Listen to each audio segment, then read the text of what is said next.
Olá, pessoal. Boa tarde a todos. Vamos nos acomodarmos, para a candidata já chegou. Ela tem horário, né? Então vamos sentar para escutá-la.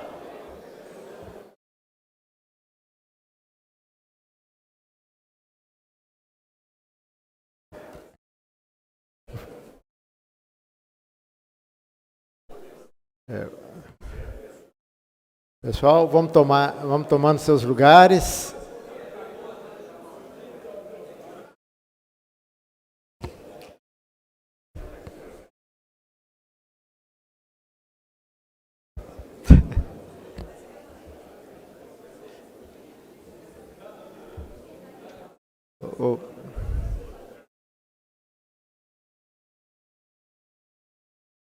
Pessoal, vamos sentar.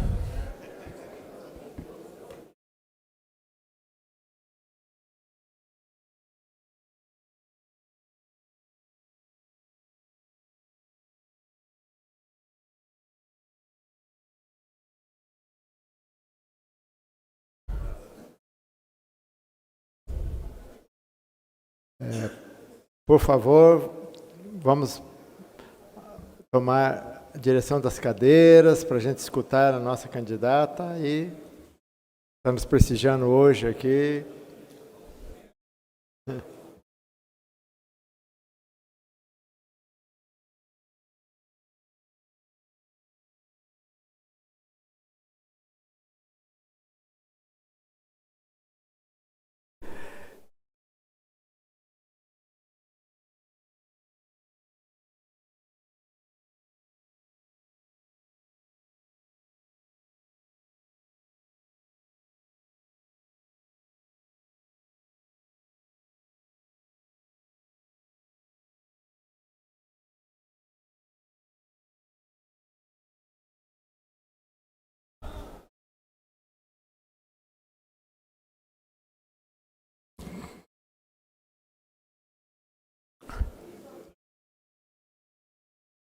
Tchau. Agora eu vou chamá-la.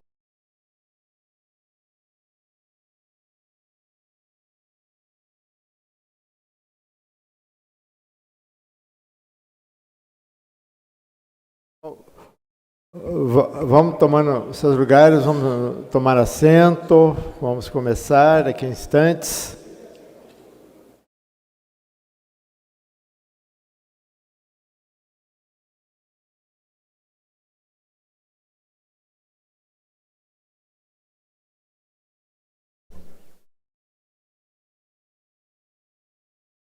Um minuto para a entrevista da candidata Cristina.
Vou receber a candidata Cristina Graham.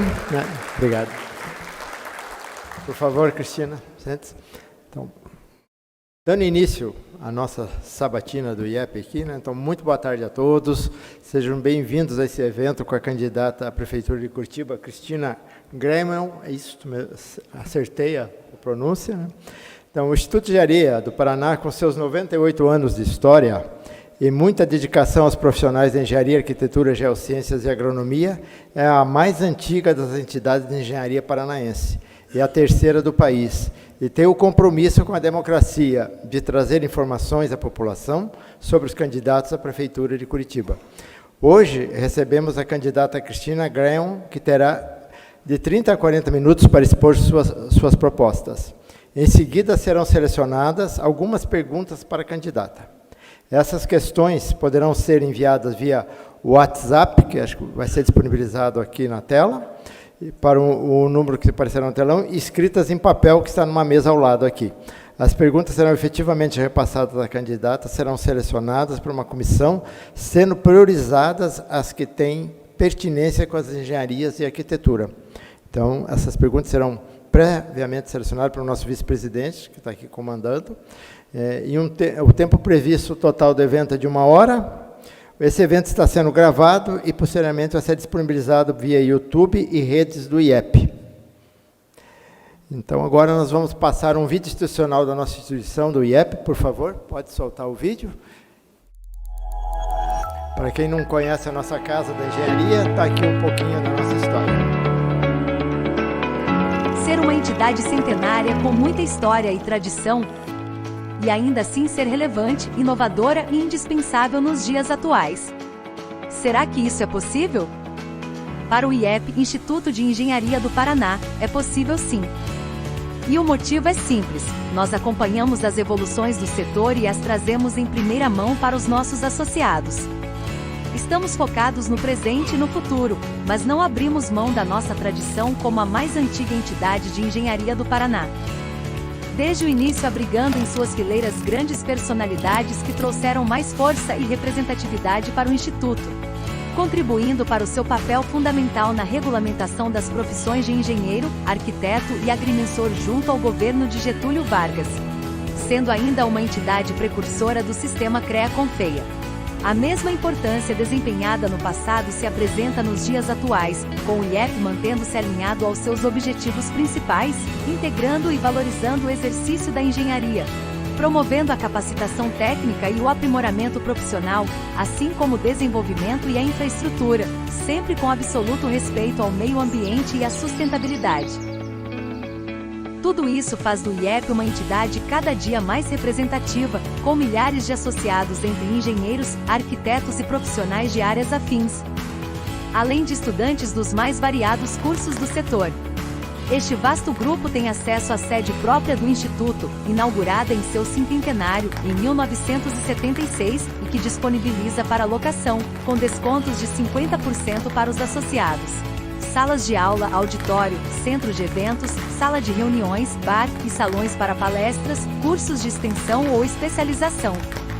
Os benefícios do IEP aos seus associados vão além, trazendo desde representatividade e participação em comissões e discussões junto a órgãos públicos, em revisões de normas e no sistema CREA-CONFEA até a participação em câmaras técnicas e a promoção de eventos técnicos, sociais e culturais.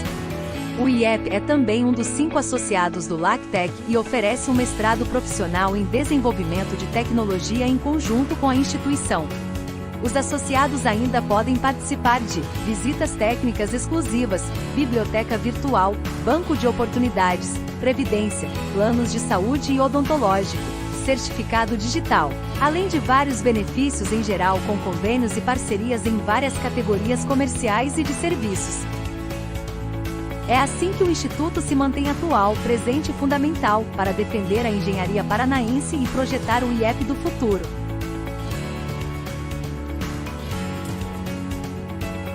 IEP. Em defesa da engenharia paranaense. Ontem, hoje e sempre. Um pouquinho da história, um pouquinho que o IEP representa, né, para o Estado do Paraná e para o Brasil. Nós somos 4.100 sócios hoje, em 19 estados e 221 municípios. Então, nós temos uma gama de associados espalhados pelo Brasil já. Então, agora eu vou passar a palavra para a candidata Cristina Graham. O palco é seu aí, fique à vontade.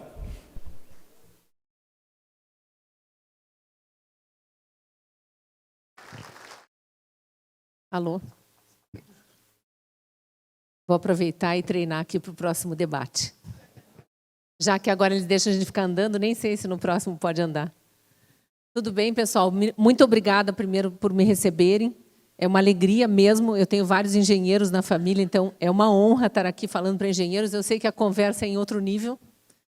Eu tenho um irmão que é engenheiro mecânico, um que é engenheiro eletrônico, um cunhado que é da engenharia civil. Então, eu estou acostumada com as mesas de família, com muitos papos sobre cálculos, enfim, e projetos. O que é a engenharia, né? É projetos e a execução. Então, eu tenho sido bastante demandada sobre quais são meus projetos e como que eu vou executar.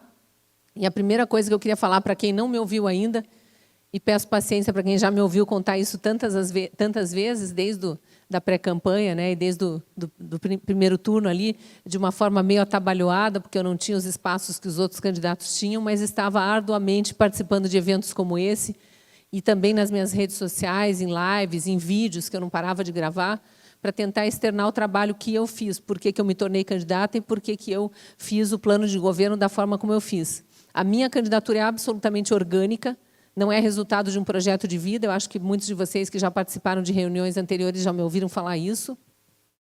Mas eu entendi, ao longo do ano de 2023, como jornalista, ainda atuando no jornalismo de opinião. Sou jornalista há 34 anos e vinha há 6 anos atuando no jornalismo de opinião.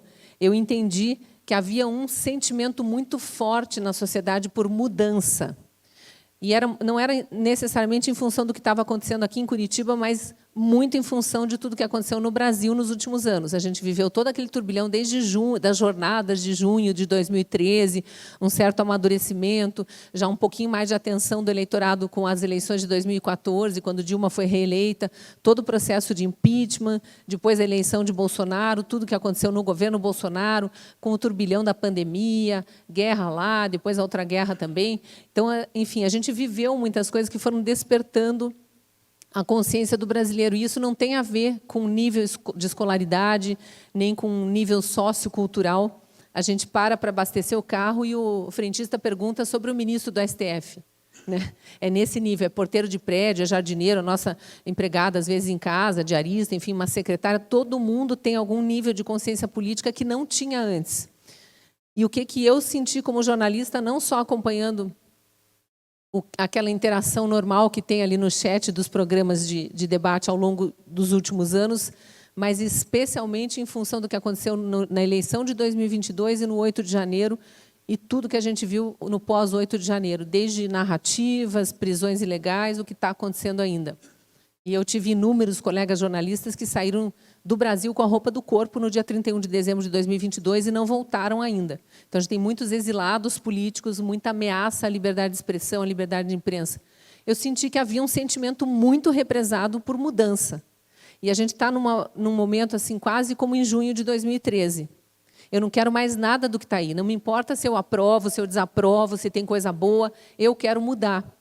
E nisso entra também o sistema eleitoral, o processo como as coisas são feitas. E aí eu entro entendendo essa demanda, que havia um desejo muito grande por mudança, as pessoas achando que eu era, aqui em Curitiba, a pessoa ideal para enfrentar, né, esse sistema que inclui a lei eleitoral, os partidos políticos, a nossa revolta com alguns serviços municipais que não estão funcionando direito, com uma maquiagem muito bem feita, títulos de mais inteligente, de mais igualitária. A gente está vendo ali no bairro onde a gente mora, às vezes, coisas que não são nada igualitárias e nada inteligentes. E muitos problemas crescendo, morador de rua, né, serviços municipais de saúde e de educação deteriorando, numa cidade que já foi modelo, e a gente tinha orgulho, não tem mais orgulho. Eu senti tudo isso, entendi a demanda e aceitei a candidatura orgânica. O processo eleitoral do primeiro turno foi muito difícil, absolutamente cansativo. Eu trabalhei desde a pré-campanha, lá em fevereiro. Eu anunciei minha pré-candidatura no fim de janeiro, comecei a pré-campanha em fevereiro.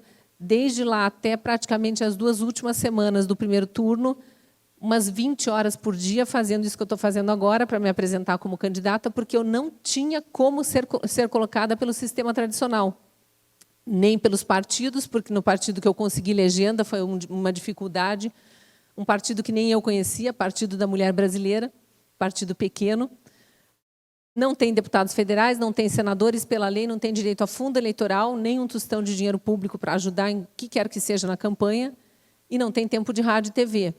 Como eu estava já trabalhando há muitos anos no jornalismo digital, eu falei, vou pelo digital. Só que aí eu comecei a sofrer ataques em massa de robôs, conhecer um universo que eu conhecia parcialmente do jornalismo.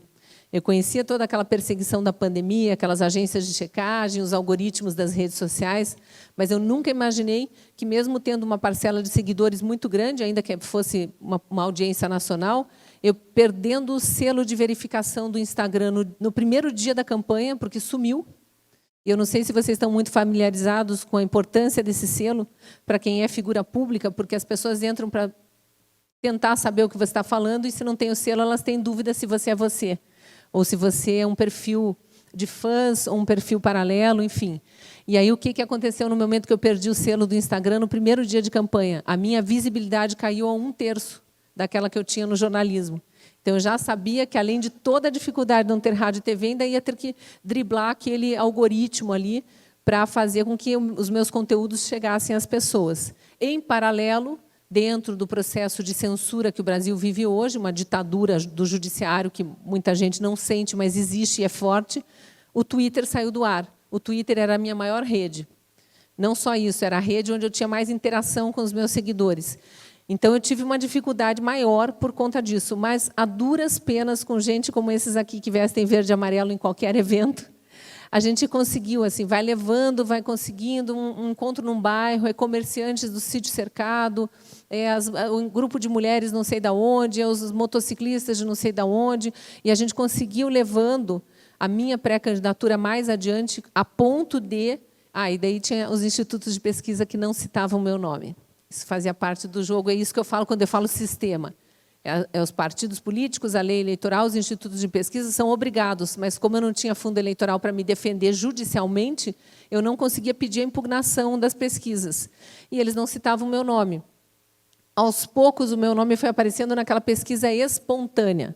Depois que eles perguntam se a eleição fosse hoje, qual desses 9 candidatos? Tinha 10, mas eles perguntavam qual desses 9 aqui você... Na verdade, eles não perguntavam dos outros pequenos também, o Felipe Bombardelli e o Samuel de Matos, do PCO e do PSTU. Requião, eles perguntavam, porque aí tinha um nome político, embora estivesse num partido pequeno.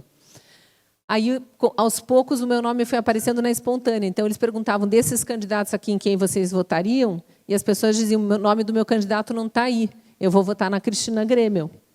Não, ela não está registrada como candidata. Aí foi criando uma certa dúvida na sociedade se eu estava ou não estava. Mas, na espontânea, se a eleição fosse hoje em quem você votaria, surgia meu nome e eu comecei a pontuar. Pouquinho ali, pouquinho, mas foi crescendo a ponto de a RPC me chamar para uma entrevista 2 semanas antes do primeiro turno e para o debate.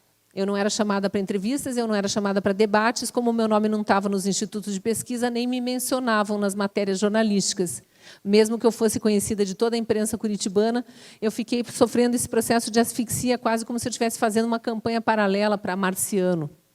E ali, naquelas 2 últimas semanas, como eu participei da entrevista do jornal da RPC e do debate, o meu nome deu uma explosão, porque eram todos aqueles curitibanos, e aí já pouco importava se me conheciam ou não, que estavam esperando um nome novo surgir. Então, muitos dos 291.523 votos que eu tive, que me colocaram no segundo turno, foram de pessoas que não me conheciam, mas queriam mudança. E aí foram conhecer o meu plano de governo.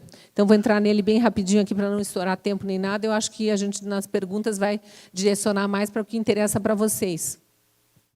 Quando eu decidi lançar a pré-candidatura, consegui o partido, nem sabia que eu ia enfrentar tudo isso, né, pelo caminho.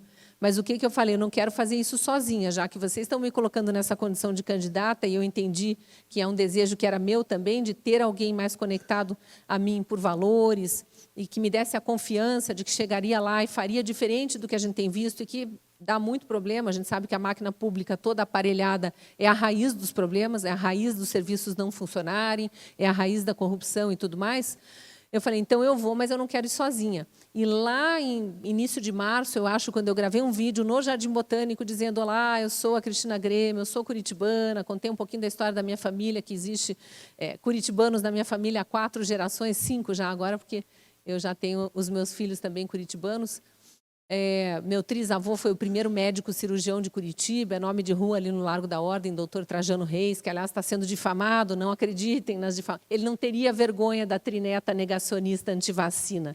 Ele teria muito orgulho dessa trineta que dedicou 34 anos da sua vida a levar a verdade para as pessoas, doa a quem doer, e que aceitou um desafio dos seus conterrâneos para vir aqui nesse momento difícil, né, de se colocar, sabendo que enfrentaria muitas batalhas, mas está aqui firme e forte, representando um desejo legítimo por mudança.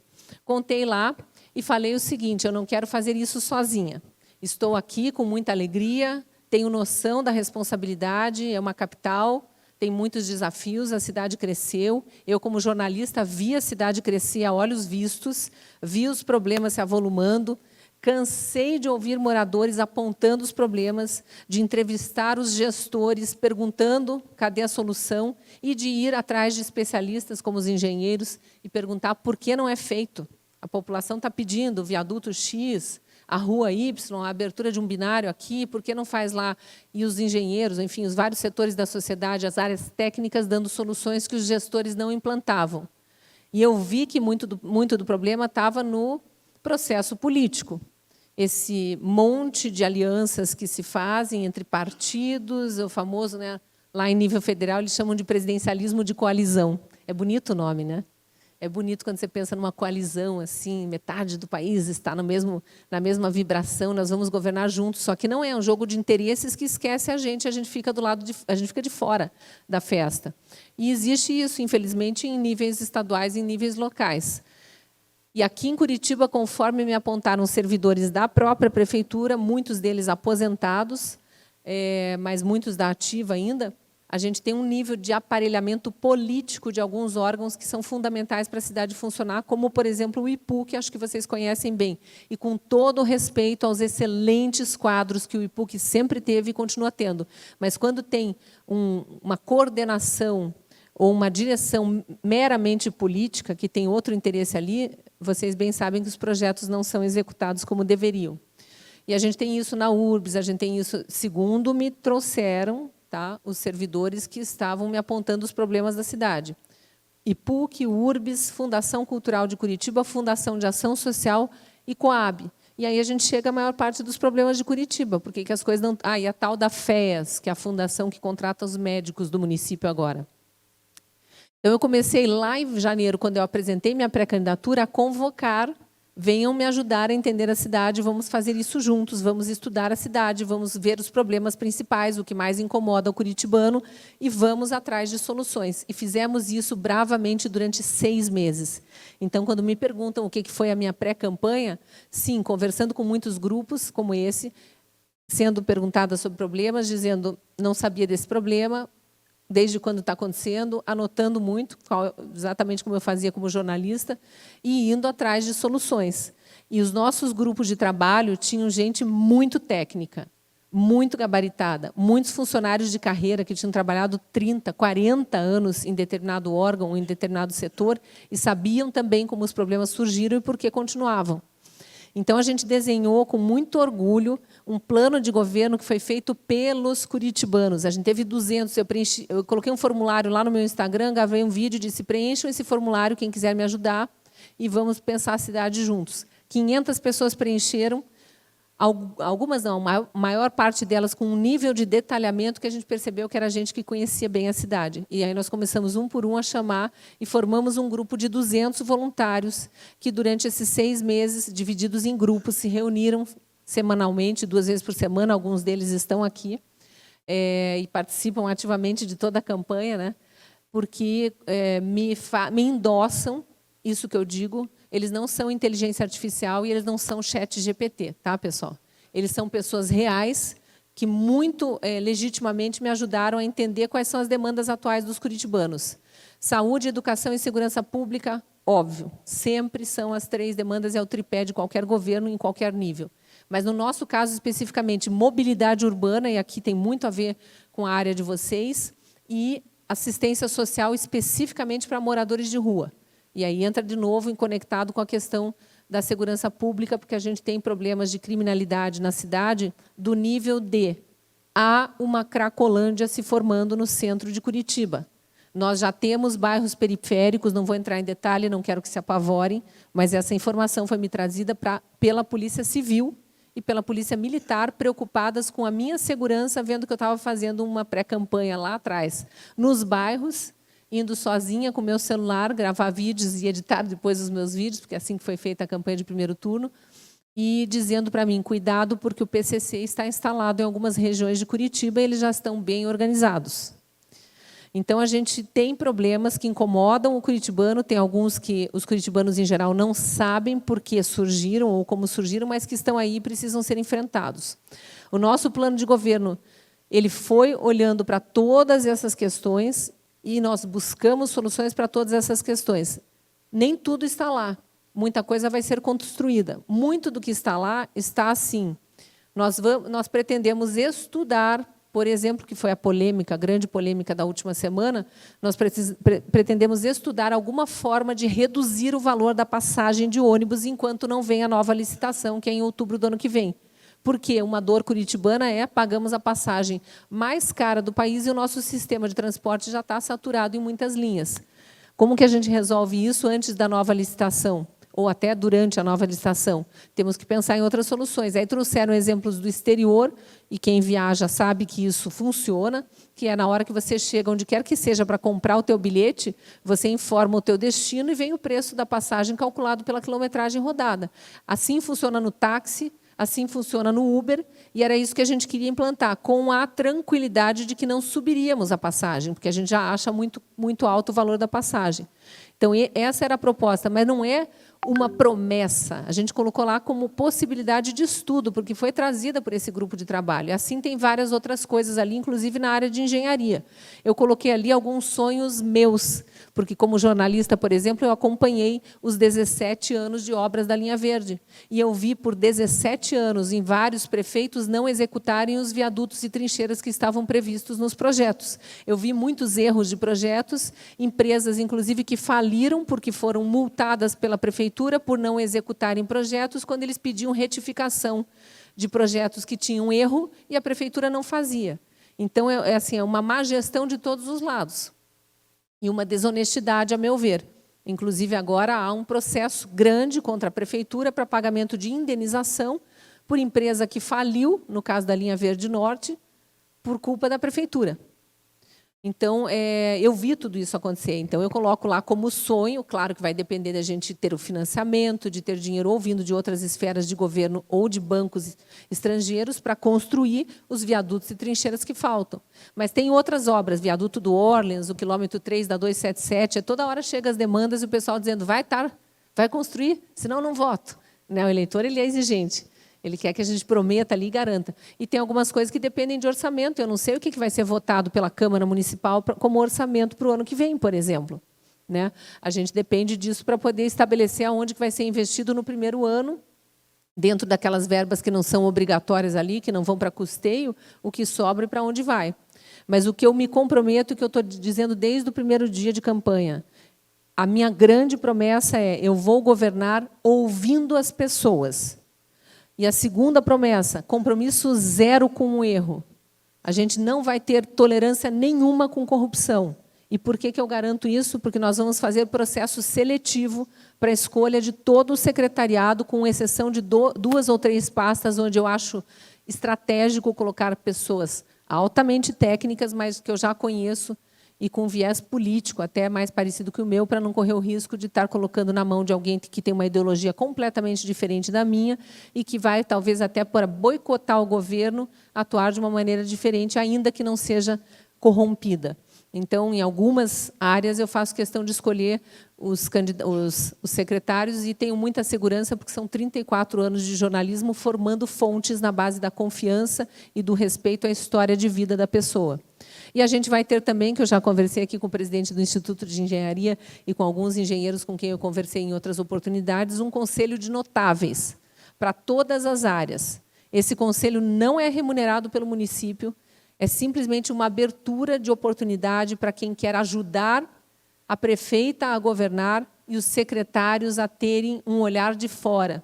Então, a ideia é a gente se reunir com uma certa regularidade, que vai ser estabelecida pelo próprio conselho, e a gente está pensando em 12 pessoas para cada área, para nos orientarem mesmo, para virem toda semana ou a cada quinzena, se reunir com o prefeito e com o secretário daquela área, por meia hora, 1 hora, a gente vai estabelecer, dependendo da disponibilidade dos integrantes do conselho, e nos dizerem, nós queremos saber o que vocês estão fazendo e dar a nossa opinião técnica sobre se é esse o melhor caminho ou se precisa de ajustes.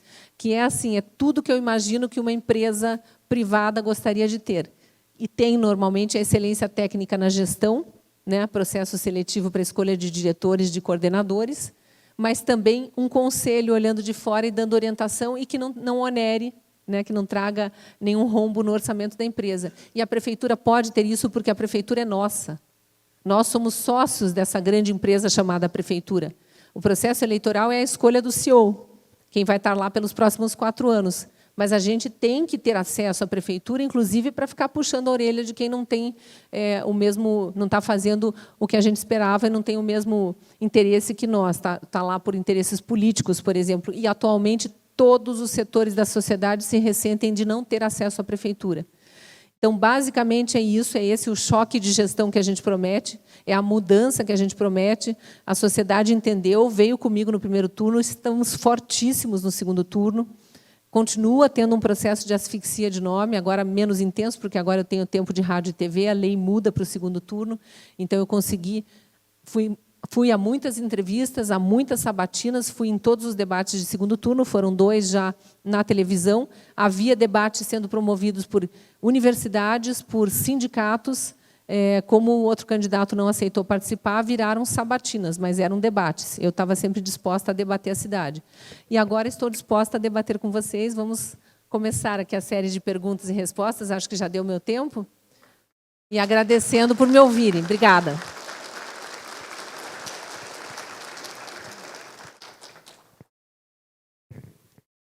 Bom, boa tarde a todos. Primeiro, obrigado, Cristina, pela tua exposição detalhada aí do seu plano, e digo que você respondeu a várias das perguntas já na parte inicial. Nós gostaríamos, inicialmente, de reiterar aqui o nosso compromisso, que é histórico da instituição, em ajudarmos a prefeitura, né, seja em comitê, seja com opinião técnica dos nossos especialistas, para ajudá-la, caso você venha a ser eleita na futura gestão. Esse é o nosso compromisso contigo. E gostaríamos que você assumisse um compromisso conosco. E esse compromisso vem justamente dentro da linha de colocar nos cargos que demandem conhecimento técnico específico pessoas que tenham formação para tal. Engenheiros, arquitetos, a exemplo da Secretaria de Obras. Tá? Secretaria de Obras e IPUC. Perfeito. Ali eu não abro mão, até porque foi um órgão concebido, eu sei que tem arquitetos também, né? Uma área correlata, mas ali eu não para mim é inconcebível colocar alguém só porque é do partido XYZ e deu apoio na campanha. Até porque aqui é chapa pura. Isso eu falo com orgulho. O candidato a vice, que está num evento paralelo, porque agora ele cuida de plano de governo e eu cuido de campanha ainda, ele está num evento paralelo. O candidato a vice é um advogado e empresário da área de consultoria de empresas e que foi um dos primeiros que me procuraram lá atrás. E a ideia do formulário que eu coloquei no Instagram para trazer as pessoas para nós, primeiro respondendo sobre as demandas da cidade e depois vindo nos ajudar a entender os problemas mais profundamente e buscar soluções, foi dele. E ele coordenou, ao longo desses 6 meses eu já estava em campanha, e ele, mais focando em plano de governo, ele coordenou essas 200 pessoas, dividiu em 22 áreas temáticas. Então, tinha a área de mobilidade urbana, tem a área de sustentabilidade, tem a área de gestão, né, a parte mais administrativa, mais financeira, saúde, educação, assistência social, que trabalhou muito intensamente com a questão do morador de rua, enfim, as várias áreas. Ele coordenou todos esses grupos, e coordenar pessoas também não é pouca coisa. Ele é especializado em gestão de cidades pela Universidade da Califórnia. Me cobram muito, né? Jornalista, especialista em generalidades, debochou disso no debate, inclusive meu adversário no outro dia. Sim, para o jornalismo é muito importante que a gente seja especialista em generalidades. Para gerenciar uma cidade, na minha visão, é muito importante que a gente tenha compromisso com a população de que nós seremos, primeiro, líderes de uma equipe altamente técnica. E segundo, sem compromisso com o erro e de olho na questão da boa gestão dos recursos públicos, que esse é o meu compromisso. Então, sem compromisso com o erro, mas compromisso com colocar pessoas qualificadas nos cargos técnicos. Muito bom, Cristina, obrigado. Então, vamos lá. Eu estava lendo a lei, você comentou da Lei de Proposta Orçamentária 2025, e eu dei uma lida agora pela manhã, e me chamou a atenção que o orçamento de Curitiba aumentou de cerca de 12 bilhões para 14 bilhões de reais para 2025, um aumento um pouco acima da inflação. E olhando os números um pouco mais detalhadamente, me chamou a atenção que 6,7 bi é pessoal e encargos. Dos 12 e pouco que sobram fora lá, o desconto. E 1 bilhão para investimentos no total. Isso é uma realidade que se reflete no país como um todo, né? Então, a minha pergunta para você é como, no âmbito, na esfera municipal, nós podemos começar esse trabalho para reverter essa lógica que tem pouco investimento e muito gasto com funcionalismo? Eu tive isso aqui é bastidor de campanha, mas eu tive na pré-campanha ainda e também no período do primeiro turno, pelo menos 3 reuniões com um ex-secretário de Finanças do município para entender esses gargalos aí tá, tudo bem, tem um orçamento recorde, mas a gente está pagando 1 bilhão para Instituto de Previdência. Aí a maior parte do orçamento vai para funcionário público. Né? E onde é que ficam os investimentos, que é o que nos preocupa como cidadãos? E o imposto aumentando, porque essa é uma outra dor do curitibano. O valor venal dos imóveis aumentou muito, o IPTU aumentou bastante acima da inflação, sendo que praticamente todos nós empobrecemos com a pandemia de alguma forma. Né? Foram poucos os que lucraram na pandemia e muitos os que quebraram na pandemia. E, no meio, tem uma massa que teve uma redução de orçamento por motivos óbvios. Né? A gente teve que se reinventar ali em várias coisas. Muitos ainda estão tentando se recuperar de dívidas contraídas naquela época. Então, no plano de governo, tem todo um processo também de anistia aos multados da pandemia. A gente quer investir muito em empreendedorismo, fazer congressos de empreendedorismo, desburocratizar a máquina pública ali na questão do urbanismo, alvarás e todo o setor produtivo para poder respirar. Enfim, trazer um pouco do liberalismo econômico para a prefeitura também, mas claro que a gente vai olhar para essa questão dos grandes gastos, esses 6 bilhões aí, tentando reduzir a máquina. E eu acho que com o processo seletivo, ainda que a gente tenha que contratar uma empresa de headhunter para ir atrás dos melhores da cidade ou do país que tenham interesse em vir para cá, depois a gente recupera o investimento feito no processo seletivo com a redução da máquina e, principalmente, com produtividade, porque quando você tem equipes técnicas, o resultado vai vir. Né? Eu quero rever também essa questão tributária, pelo menos lá para frente, porque pesa muito. Em todas as reuniões que eu vou, as pessoas dizem o que você vai fazer com o IPTU? E o ISS, que também aumentou, enfim. As multas, né? Tem toda a questão dos radares, do STAR. O curitibano está se sentindo muito aviltado pelo poder público municipal. Me cobram muito, não me entregam tudo que me cobram. Isso é o que eu ouço das pessoas, tá? Respeito quem pensa diferente. Mas me cobram muito, não me entregam o que me cobram, e a cidade não está tão inteligente assim como dizem. Tem muita coisa para resolver. Né? Vai depender de conversa com a Câmara de Vereadores também, mas eu pretendo enxugar a máquina pública no que for possível. A gente vai ter que inflar no bom sentido em algumas áreas. A gente está com uma defasagem muito grande de guarda municipal, e isso se reflete na segurança pública, professoras, e veja, a prefeitura cuida da educação infantil. E eu sou daquela que defende mesmo a lógica de que não tem investimento público melhor do que educação. Quando você investe lá para você criar uma nova geração de curitibanos mais livre, a gente quer colocar educação financeira nas escolas, por exemplo. Isso não onera o poder público. Tem um monte de startup aí já especializada em educar a criancinha para saber lidar com o dinheiro. E querem entrar em parceria público-privada, que não custa nada para o município, e nós vamos fazer. Mas a gente quer colocar iniciação ao empreendedorismo e tudo para formar uma nova geração que lá no futuro tenha menos problema do que nós temos com endividamento, por exemplo, e quebradeira de empresas. Então, a gente vai olhar com muita atenção, reduzir onde for possível reduzir e não deixar de fazer os concursos públicos e de contratar onde precisa. As professoras estão com um problema seríssimo de saúde mental, se afastando da sala de aula porque as turmas estão superlotadas e a gente tem um problema adicional de 10 mil crianças sem vaga em creche. São 10 mil mães que não podem trabalhar. De alguma forma, afeta o setor produtivo como um todo. Então, a gente vai olhar para tudo isso. Eu acho que, num primeiro momento, a gente não vai ter muita folga no orçamento em relação a esses 6 bilhões, mas eu tenho muita esperança que, mais para frente, segundo, terceiro e quarto ano, a gente consiga ter. Presidente, uma pergunta aqui do Ricardo Vedinich. Pode ser essa? Vamos lá. Então, nós temos a pergunta aqui do nosso associado, coordenador da Câmara de Energia, inspetor do CREA, Ricardo Vidinich. Como vamos fazer para preservar nossos rios urbanos? O seu planejamento é essencial no contexto de reservas hídricas e contenções de cheias. Vai usar o IEP como órgão de consulta? O IEP já está convocado para o Conselho Consultivo ali também para a área de meio ambiente, não só para a área de mobilidade urbana e obras públicas.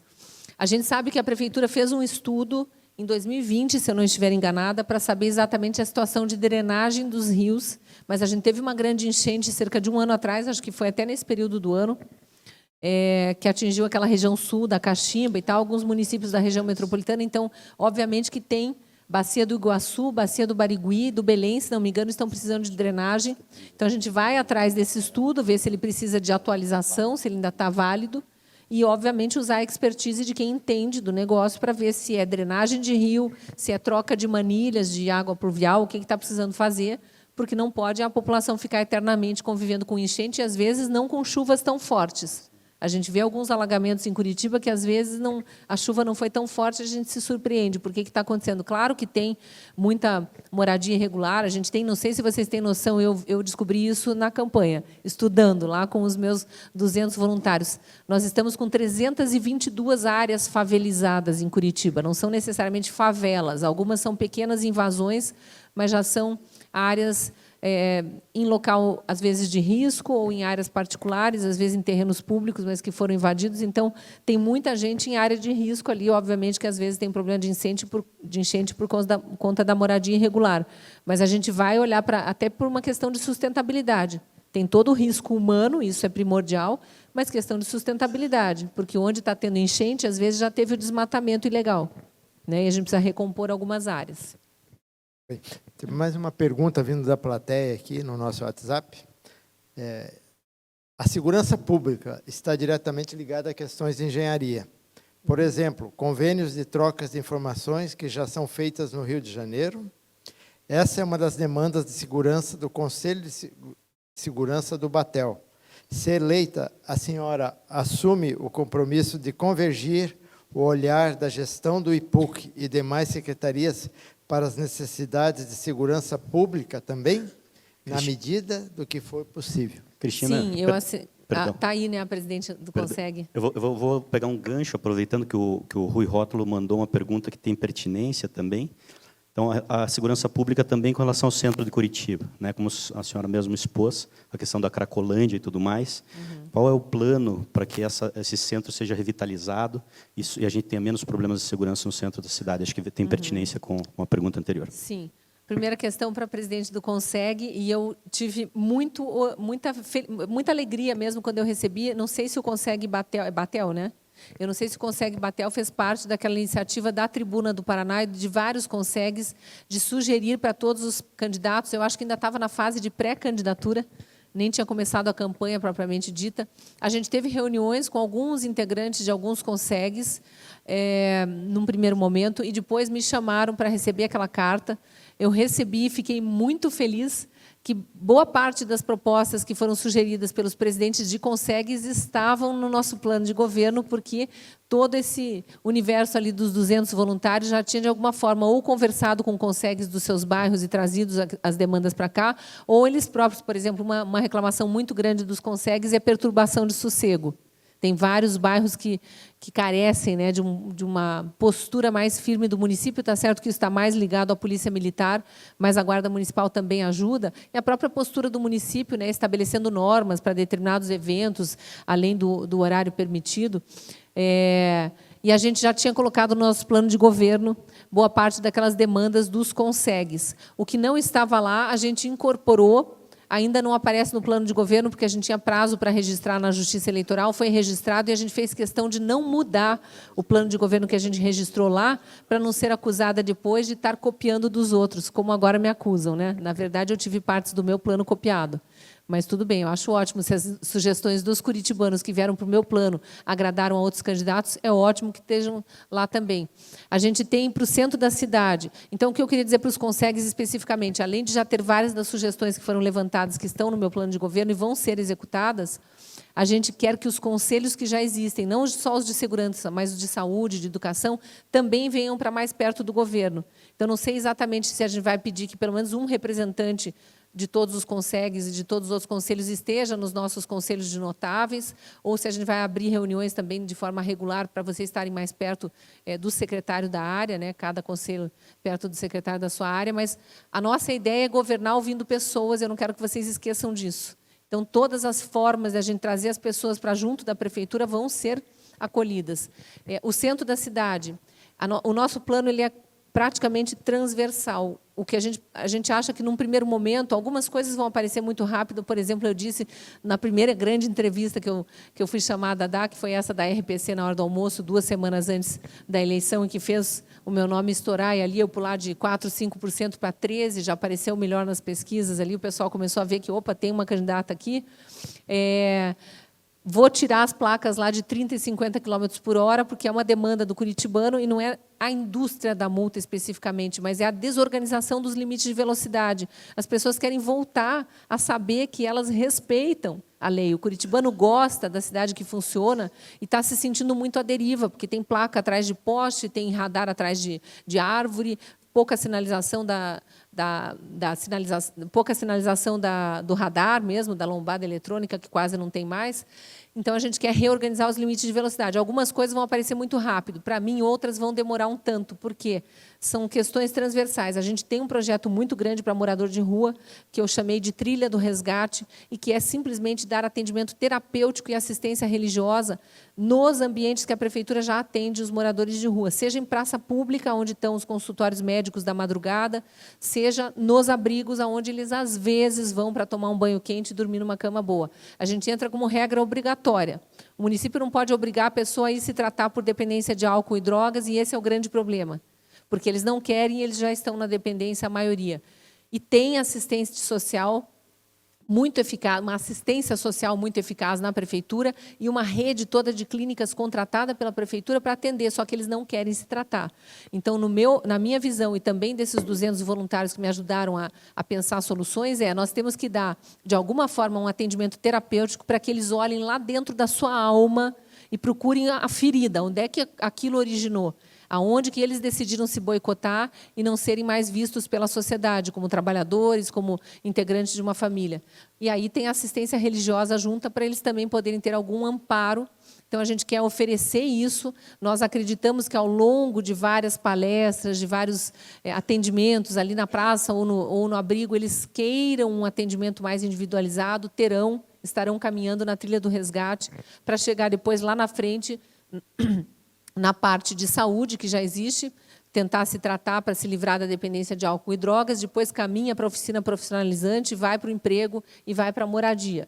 Quando a gente consegue isso, demora, por isso que eu digo que é transversal, isso demora um tempo para aparecer para a sociedade. Então, num primeiro momento, ainda vai ter aqueles 4.000 vagando por ali, mas a gente já vai estar com a Guarda Municipal sendo treinada, sendo equipada, concurso sendo feito, melhorando o efetivo para combater a Cracolândia. A gente já vai estar com setores da Polícia Civil e Militar integrados, e a gente quer promover como município essa integração com os órgãos do Estado para que funcione a questão do crime organizado instalado nas regiões periféricas, que, de alguma forma, alimenta essa Cracolândia, que alimenta esse universo dos 4.000 moradores ali no centro.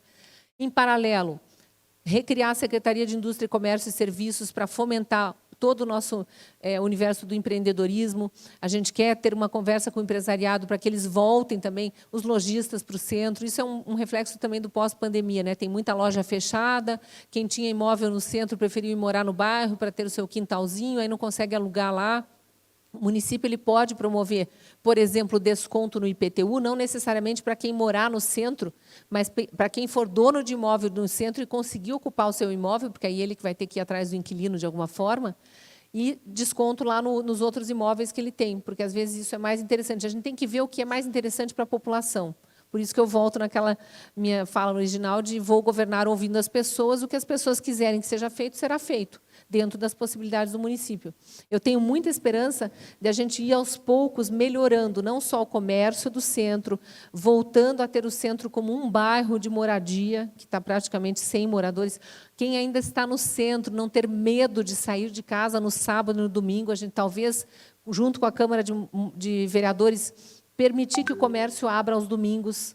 Tem famílias que gostam de comprar em loja aberta, que não querem ir para shopping, e a gente quer que isso seja, que o centro esteja movimentado. Em paralelo, o setor cultural demanda muito investimento, investir em viradas culturais, em levar mais artistas para o centro, a gente resgatar. Eu, na minha infância, ia para a Boca Maldita com os meus pais para desenhar na cartolina que a prefeitura jogava lá no chão, acho que muitos viveram isso, né? Era um prazer ir, passava meia hora no bondinho lendo, depois ia pintar e terminava o passeio na confeitaria das famílias. Né? E, às vezes, o pai cuidando das crianças, a mãe indo fazer uma compra. A gente quer, de novo, essa cultura do viver o centro. E eu acho que, quando a gente consegue ir trabalhando essas várias áreas, a gente vai recuperando automaticamente. Os bairros vivem o mesmo problema do centro em escala menor, porque todo bairro tem sua rua comercial. Acho que praticamente todo mundo sabe que há moradores de rua pelos bairros também, com o mesmo processo de degradação, é pichação, é depredação de patrimônio público. A gente quer colocar a Guarda Municipal com uma cultura de tolerância zero com criminalidade. Não é agindo de forma truculenta, mas, sim, encaminhando para o setor policial, para a justiça, e pedindo parceria do judiciário também. Não adianta, é muito lindo, né? A pena alternativa lá, vai pagar 100 cestas básicas para a creche ou para o asilo tal, porque pichou uma parede de uma loja. Eu acho muito mais educativo, vai pintar 100 paredes de loja pichadas, porque aí é que nem a professora fazia conosco na escola, escreveu errado, vai para o quadro, escreve 10 vezes a mesma palavra até aprender. Então, a gente acha que, como poder público, tem muitas coisas pequenas, entre aspas, que podem ser feitas e que resultem em melhoria ali do centro da cidade e da segurança pública como um todo. Cristina, perdão, presidente. Só uma perguntinha sobre as habitações de interesse social que a gente comentou naquela reunião, primeira reunião que a gente teve junto lá, né? A ocupação dos prédios, né, abandonados por poder ser habitado por área comercial e residencial, né? Fazer com isso que a prefeitura incentive, né, essa ocupação para o empresariado ou o proprietário de prédio possa vir utilizar e mudar talvez o uso da edificação, né, para atender ou de interesse social, multiuso, né, comercial e residencial, para atrair também o idoso para o centro, também para ter uma moradia, ter mais acesso aos serviços do centro da cidade, né? E o setor da construção civil, o setor imobiliário, que é, de alguma forma, relacionado também ao setor de engenharia, ele tem muitas ideias boas para o município, que também, nas várias reuniões aí ao longo da campanha, eu fui anotando, que não estão no plano de governo, mas que são conversas para a gente ter ao longo do governo aí como um todo. Por exemplo, e que eu acho extremamente interessante, a gente vai ter que conversar com a Câmara, claro, quando estiver discutindo o novo plano diretor da cidade, até em relação ao potencial construtivo e tudo mais, mas a gente quer entrar com um novo modal, porque a gente quer melhorar a questão de meio ambiente, a qualidade do ar. Mas como é que você tira o cidadão que está super confortável no seu carro para entrar num novo modal, quando ele não tem onde estacionar o carro dele próximo ao terminal onde ele pega o novo modal? Então, edifícios garagem ou edifícios subterrâneos, eu sei que a engenharia tem ótimas soluções para isso, e me sugeriram, inclusive, em cima dos terminais, aproveitar os terminais para construir, claro que tem que mudar o plano diretor, o potencial construtivo tem que ser levado a sério pelo município, mas eu achei muito interessante uma ideia que veio de uma reunião, talvez com uns 8 ou 10 engenheiros e arquitetos de um grupo específico com quem eu conversei lá em determinado momento no primeiro semestre. Se a gente constrói, se a gente tem autorização para construir 15 andares em cima de um terminal de ônibus, a gente consegue resolver 3 problemas ao mesmo tempo. O primeiro é edifício garagem, 3 ou 4 andares de garagem para quem quer pegar o ônibus, que seja, ou o VLT, se a gente conseguir implantar nesse local. Ele deixa o seu carro com segurança, num preço justo, não pode ser o preço dos estacionamentos do centro da cidade, mas ele resolve ali. Depois, uma parte comercial, então você também, de alguma forma, paga aquele investimento, porque você tem um espaço para alugar para lojas, enfim, é um shoppingzinho que está ali. E o resto com moradia, que pode ser social, pensando especialmente, me sugeriram, na população idosa.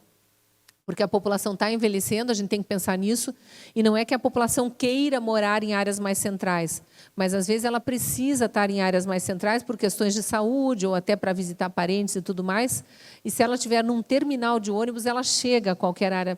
Né? Curitiba tem essa integração maravilhosa da rede de ônibus, então, é uma ideia interessante, que, para mim, acho que nunca foi pensada, porque não havia esse interesse de ouvir a sociedade. É uma ideia. Mas, de qualquer forma, se não for para cima dos terminais dos ônibus, pode ser para baixo do solo e a gente faz subterrâneo. Tem espaço para mais uma perguntinha? 2? Então, vamos lá. Aqui, a nossa instituição é bastante pulsante, nós temos cerca de 16 câmaras técnicas e delas saem alguns projetos, alguns planos que nós gostaríamos de tornar de conhecimento da senhora, caso a senhora venha a ser eleita, dentre os quais a Lei de Inspeção Predial, o professor Rui Medeiros está aqui, tem tem até o projeto do VLT aqui dentro de posse do Instituto. Então, no momento oportuno, nós conversaremos sobre isso. Falando um pouco sobre infraestrutura viária, agora de manhã, tem várias perguntas pertinentes relativas com isso. Eu estava olhando um estudo que mostra Curitiba, em 2 estudos distintos, do Waze e de uma outra plataforma, mostram que Curitiba é uma das cidades com pior congestionamento do Brasil. Está entre as 10 cidades com pior congestionamento. Num estudo 4º lugar, no outro 9º lugar. Essa questão envolve uma série de itens, como, por exemplo, a infraestrutura viária e também a questão do transporte coletivo. A senhora poderia detalhar um pouquinho melhor o seu plano de gestão nesses 2 aspectos? De estrutura viária, na verdade, a gente tem aquele plano que vem sendo executado por vários prefeitos, que é os binários, né? E tem muitos binários que foram implantados em bairros que estão gerando altíssima insatisfação. E aí a prefeitura diz, mas são 20 famílias atingidas e um colégio com mais, sei lá, 2.000 famílias, mas nós somos 2 milhões. Então, tem 1.800.000 ou 900.000 aí que estão bem atendidos, só que essas 20 famílias, antes saíam de casa, deixavam seu filho na escola em 5 minutos, estavam já numa via rápida para ir para o seu trabalho. E agora elas demoram meia hora dentro do bairro para seguir todo aquele zigue-zague. Então, aí, de novo, eu volto para a questão da politização do IPU, que acho que está faltando, tem que desburocratizar e está faltando ouvir a sociedade. Mobilidade urbana. A linha verde é uma artéria que corta Curitiba no seu sentido maior, que é o transversal norte-sul. De novo, eu sou usuária da linha verde. E eu, como jornalista, acompanhei desde o governo Castro Taniguchi, lá no início, no Pinheirinho, região sul, e tudo que foi vindo para cá, não executaram, vocês sabem melhor do que eu, não executaram os projetos de viadutos e trincheiras. Como é que você transforma uma antiga BR de 4 pistas numa via rápida de 10? Lá na linha Verde Norte tem 12 pistas, porque tem as marginais dos 2 lados, com 2 pistas cada uma. E você não só não tira os sinaleiros que já existiam, como ainda coloca mais. É óbvio que e eu olho pelo lado humano. E aí todos vocês vão me entender. Aquilo ali é tempo de vida roubado da gente. O tempo que a gente perde no trânsito não volta. E nós sabemos como nós chegamos em casa cansados, não só da jornada de trabalho, mas daquele tempo perdido no trânsito. Quem está no ônibus é pior ainda, porque é mais desconfortável, né? Por que a gente tem que resolver a questão dos viadutos e trincheiras? Para a gente poder fazer aquilo ali fluir. Quando aquilo ali flui, aí lá na Salgado Filho, na Anne Frank, em todas as transversais, também vai fluir, porque o trânsito não para. Né? Então, eu acho que a gente tem que parar um pouco com esse provincianismo de achar. A gente tem sinaleiro embaixo de viaduto em Curitiba. Só na linha verde são 2, na Comendador Franco e na Marechal Floriano. E isso eu me comprometo. Nem que seja, mas os engenheiros vão me ajudar a fazer isso de forma muito segura. Eu olho para aquilo com toda a minha falta de conhecimento de engenharia, mas com um pouquinho de conhecimento das conversas com os irmãos e cunhados. Eu digo, gente, tem um viaduto embaixo da Comendador, tem um viaduto na Comendador Franco que passa em cima da linha verde. E tem pedestre, e ali a gente tem não só um atacadão de um lado, como um hospital do outro. Né? Quem vem de ônibus ali precisa atravessar a linha verde a pé. Não dá para construir uma escadinha, porque o viaduto já tem a passarela. Você não precisa construir uma nova passarela. É só uma escadinha para o pedestre subir e andar por cima do viaduto para descer do outro lado, e o trânsito não precisa parar.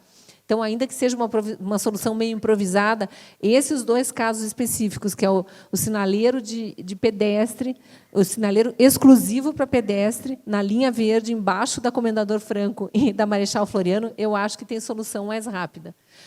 Mas a gente quer colocar o novo modal, pelo menos uma linha, e no outro dia me perguntou em debate, né, o adversário, para querer dizer que eu não tinha estudado nada e não tinha projeto para nada. Por que eu não disse vai ser um modal Boqueirão, centro, vai ser, ou centro, aeroporto, Afonso Pena, via Boqueirão? Porque eu não tenho os estudos que eles têm. Eu não tenho acesso aos estudos que quem está na prefeitura tem. Eu lembro que no governo Dutti, eu ainda como repórter de TV, porque não falei, mas 26 anos como repórter de TV, né, indo no bairro e ouvindo as reclamações das pessoas.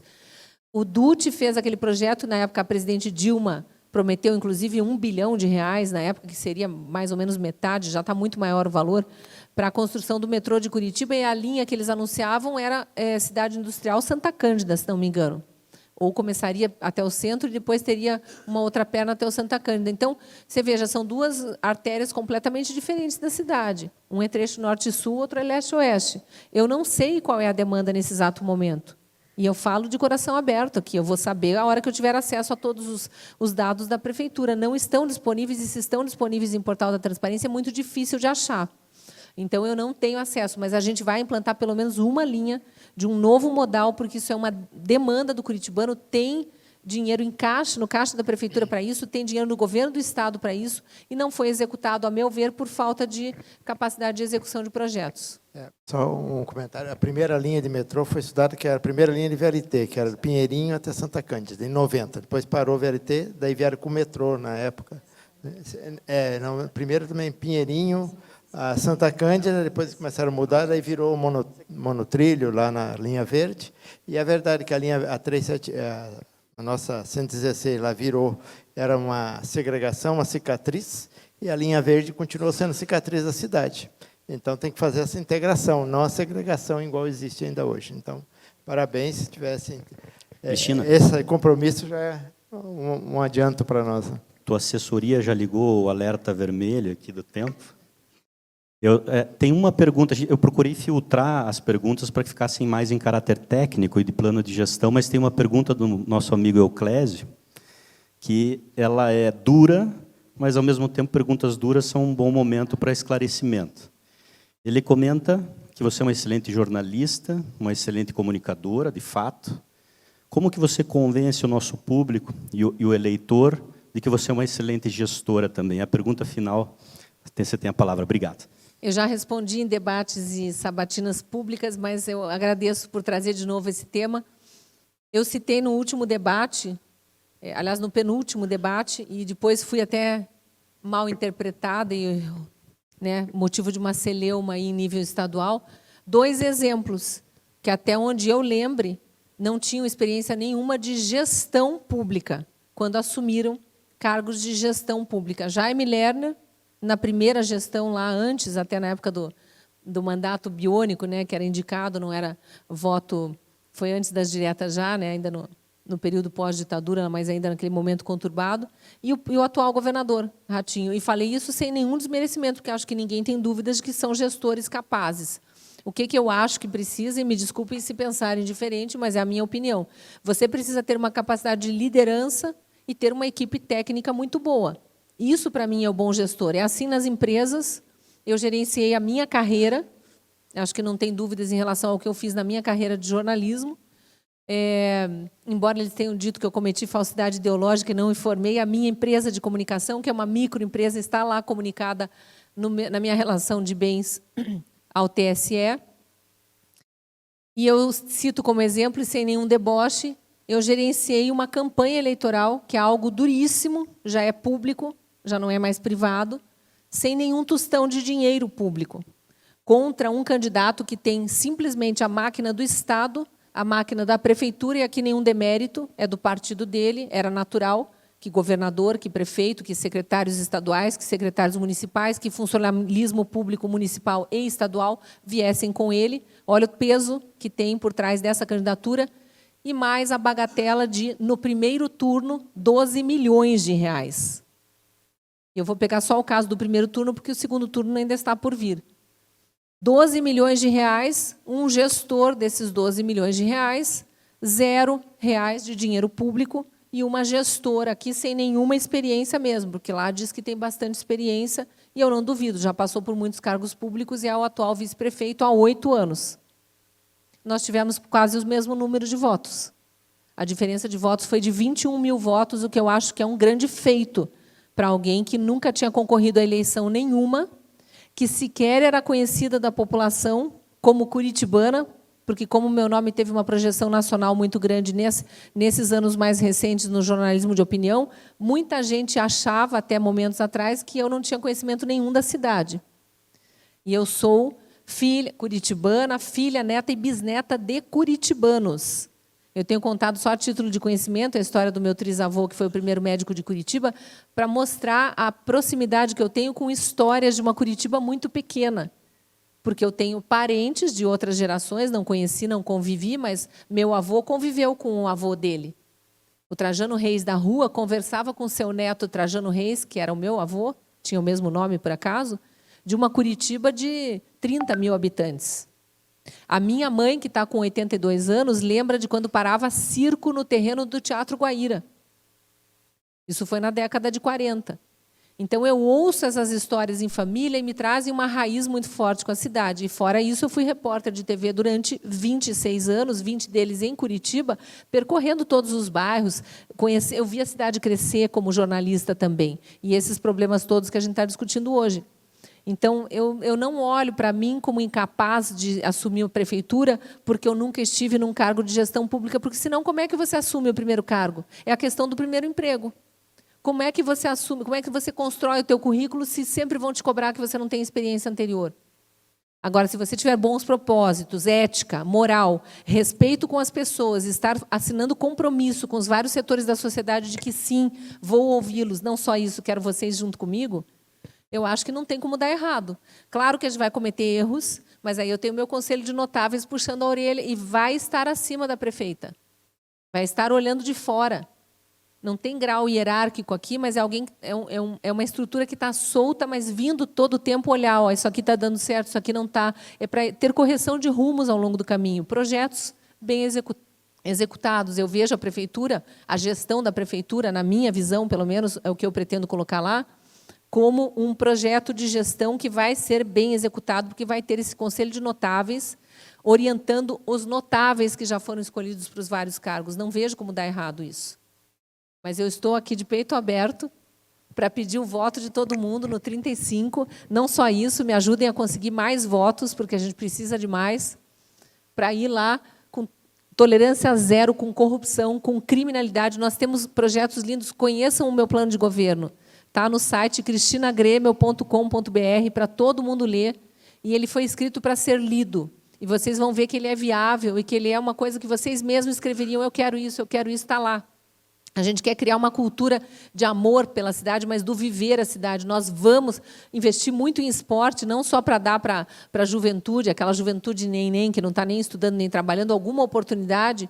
A gente quer promover, desde os pequenininhos, Olimpíadas escolares, como nunca antes a gente viu em Curitiba. A gente vai entrar com um projeto forte de vilinhas olímpicas nas regionais para formar atletas de ponta e para atletas. Nós queremos ter orgulho da nossa cidade quando tiver atletas nas Olimpíadas, dizer são curitibanos. Foram formados aqui e a gente fez com que eles fossem lá porque a cidade patrocinou. A gente quer oferecer uma cultura de competição entre bairros, para que os bairros tenham orgulho do lugar onde vivem, mas para que também ajudem outros bairros e conheçam outros bairros, porque os campeões vão ter que adotar os perdedores para, no ano seguinte, melhorar a média. Então, e muitos sonhos que a gente tem, e isso está tudo no plano de governo, tem a ver com sugestões que vieram dos curitibanos. Por que a prefeitura não promove isso para que o morador do Tatuquara conheça o Boa Vista e o morador do Santa Cândida adote a Caximba, para que a gente faça turismo interno na cidade, conheça a cidade, cresceu e a gente não conhece. Então, tem muita coisa que vai vir com tecnologia, com super aplicativo aí que a gente quer colocar para todo mundo acompanhar, desde obras até as promoções culturais e esportivas que a cidade está oferecendo. É um projeto bonito, que foi feito pelos curitibanos, que me trouxeram até aqui como candidata, e que, se tudo der certo, eu vou levar para a cidade como gestora. E eu espero não decepcionar. Parabéns. Obrigada. Bom.